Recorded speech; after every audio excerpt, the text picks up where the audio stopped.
Olá, meu irmão e minha irmã, eu sou o Padre Marcelo da Diocese de Taubaté. Hoje é dia 30 de maio de 2022 e vamos lembrar o que nós ouvimos ontem na missa, quando celebrávamos a Ascensão do Senhor e começamos então a semana de preparação para o Pentecostes.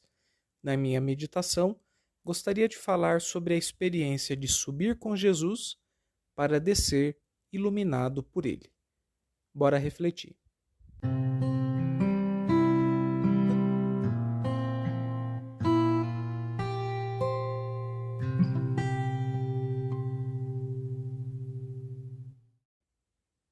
Vou dividir a minha reflexão em duas grandes partes. No primeiro momento, vamos falar sobre o que significa subir com Jesus, a ascensão dele e o que isso reflete em nosso cotidiano. E num segundo momento, trazer a dimensão da vinda do Espírito Santo, prometido por Jesus e que é aguardado após a sua subida.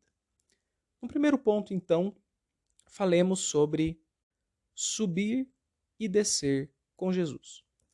Se nós olharmos na história sagrada apresentada no Evangelho, Deus desce ao nosso meio no seu Filho, Jesus, e isso aconteceu no mistério da concepção de Maria, quando Maria concebeu a Jesus e que nós celebramos no dia 25 de março, na festa da Anunciação.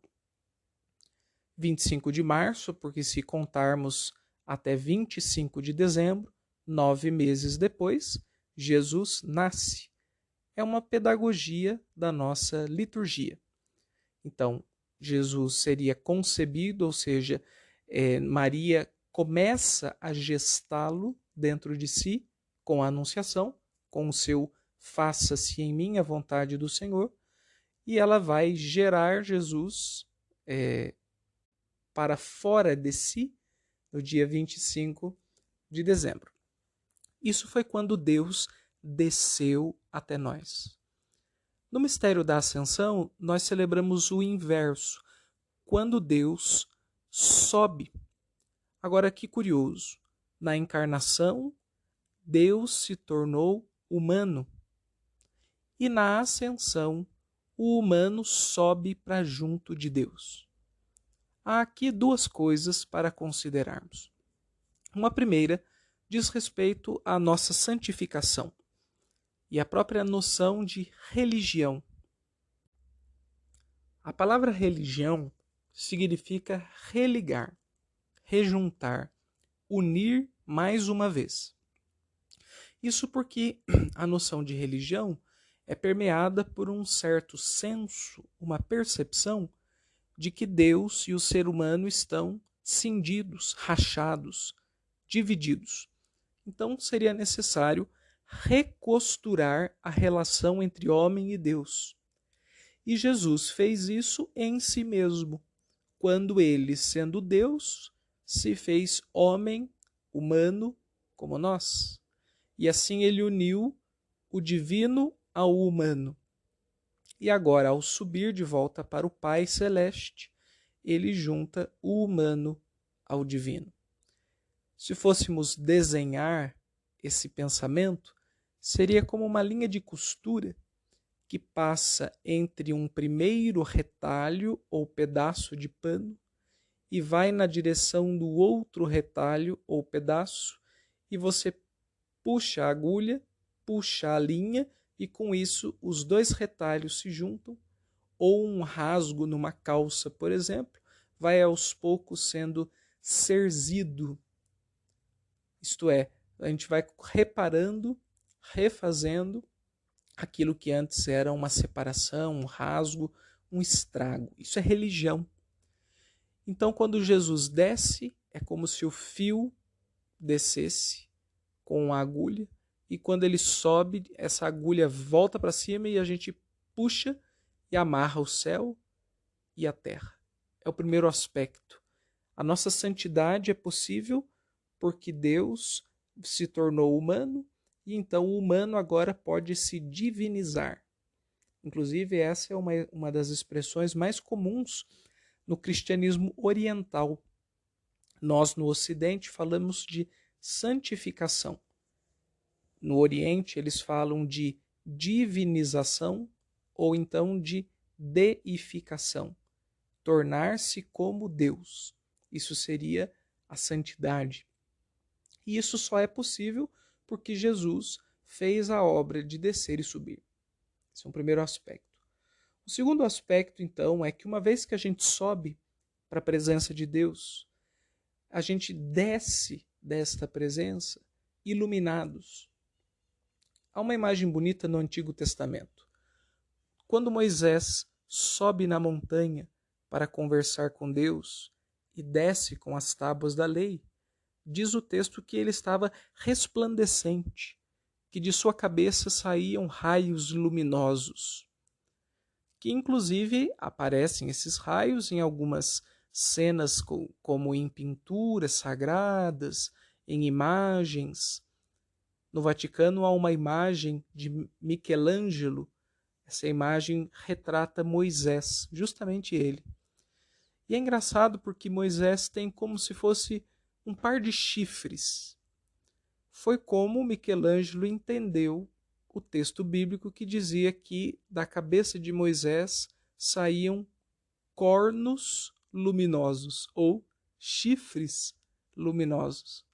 Na verdade, seriam raios de luz propriamente. E Michelangelo acabou fazendo então um chifrinho na cabeça da imagem do Michelangelo, como vocês podem depois pesquisar as imagens. Mas na verdade é luz, é raio, é resplendor, é auréola, como a gente fala. Sempre que a gente pega uma imagem de santo, né, seja na pintura ou também na escultura, tem aquele círculo ou aquela circunferência dourada ao redor da sua cabeça que a gente chama de auréola ou pequena áurea, que é um sinal da luminosidade daqueles que estão na presença de Deus. Na nossa liturgia, se nós repararmos naquele chapéu litúrgico que o bispo usa nas celebrações, a chamada mitra, de chapéu pontudo, atrás da mitra caem duas fitas de tecido, uma de cada lado, uma sobre cada ombro. Essas fitas são chamadas de ínfulas. Ínfulas.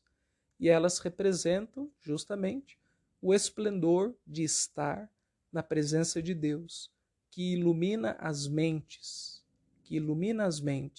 e dá ciência, sabedoria, discernimento e etc. Então, o primeiro ponto da minha reflexão é esse. Quando nós subimos a Deus, e a gente pode subir porque Jesus rejuntou o céu e a terra, quando subimos a Ele na oração, na celebração, na nossa leitura orante da palavra de Deus, no amor que praticamos ao próximo, nas nossas lutas diárias para sermos um pouco melhores, mais santos. Então, quando a gente desce dessa presença, a gente volta um pouco mais iluminado, como Moisés desceu da montanha. O segundo ponto é, Deus prometeu para nós o Espírito Santo. Quando Jesus vai, podemos ter a sensação de que ficamos sozinhos. E ele mesmo fala, vós não me vereis. É preciso que eu vá, no entanto, para que venha o Paráclito, o Defensor, o Espírito Santo. Então a ida de Jesus embora era uma das condições, pelo que ele indica, para que ele pudesse derramar sobre o mundo inteiro o Espírito Santo que estava nele. Porque o Espírito é dele. Então, a grande obra da cruz, quando Jesus morre na cruz, é ganhar para nós, seres humanos, que estávamos longe de Deus pelo pecado, o dom do Espírito Santo. A cruz não é só a morte de Jesus. E quando a gente fala que Jesus morreu para nos salvar, é preciso entender o que significa isso. O que é salvar? Genericamente falando, significa derramar o Espírito Santo e começar o reino de Deus. Começar em nós, porque o reino já tinha começado antes de Jesus nas sementes do Antigo Testamento. ele foi reafirmado e inaugurado de modo explícito pela pregação, pela vida e pela pessoa de Jesus. E esse reino agora tem que acontecer em cada coração. O reino de Deus, antes de mais nada, é uma obra nos corações, é uma obra interior. E essa obra é feita pelo Espírito Santo que Jesus nos deu graças à sua morte. E como ele não está aqui conosco, ele está no Espírito Santo, não mais fisicamente, como na Galileia, como em Nazaré, mas agora no seu Espírito que nos faz parecidos com ele. Essa é a promessa. Por isso, essa semana toda, que vai da ascensão do Senhor até o Pentecostes, é uma semana de intensificarmos o pedido do Espírito Santo, para que ele seja derramado abundantemente sobre cada um de nós e desse modo a gente suba à presença de Deus, desça de lá iluminado, para que a gente seja mais santo e ame as pessoas do jeito que Jesus amou, na força do Espírito Santo.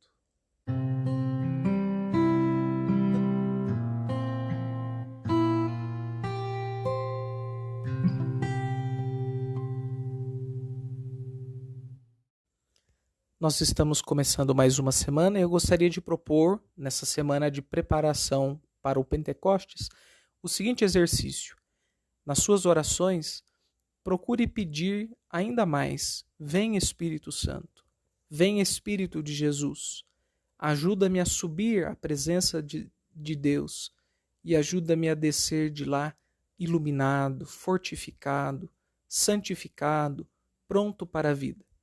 Que a nossa súplica para o Espírito Santo prepare o nosso coração para essa solenidade importantíssima que é o Pentecostes, e que ao chegarmos domingo, com o coração preparado, sintamos abrasar o nosso coração o mesmo Espírito que conduziu Jesus durante toda a sua vida. Uma boa semana, Deus abençoe, e até semana que vem com mais um Ontem na Missa. Até logo, pessoal!